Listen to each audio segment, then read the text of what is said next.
Brought to you by Moultrie Mobile. Also by Growing Deer.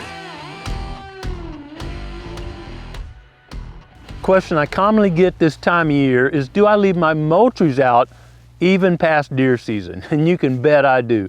I love learning more about critters, wildlife, how to respond into the habitat, and just recently had a couple really cool videos from my Moultrie. One was of a nicer young buck in a food plot. I mean, the light was just great.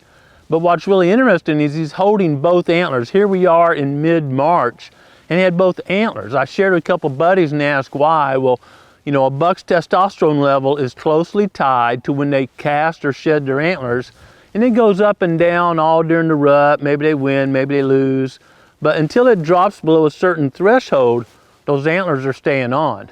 And the healthier the buck is, the longer he will hold both antlers into a time when the daylight gets so long, or increasing photo period, that naturally that testosterone drops and the antlers shed off. So seeing bucks hold antlers into mid-March is an indication that the habitat where your cameras are is in pretty good shape. But what's even interesting, I think right before that, I had another cool Moultrie video of a gobbler mounting a hen.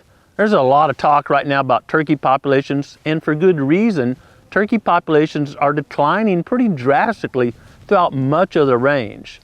But those of us that have really good quality habitat and work to balance the number of predators with the number of prey species.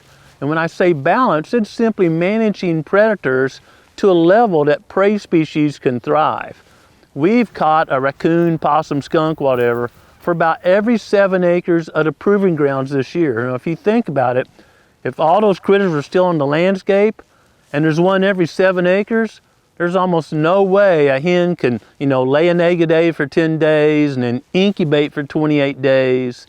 Then those poults are about 14 days old before they can fly up to a tree and roost off the ground or be a little safer from predation. That's 52 days from the first egg until those poults can fly. 52 days with a predator every 7 acres, not likely making it. So leaving my Moultries out there tells me a lot about the biology and where to hunt here at the proving grounds too. And I suggest you use the Moultrie as a tool for learning how to hunt and manage where you are.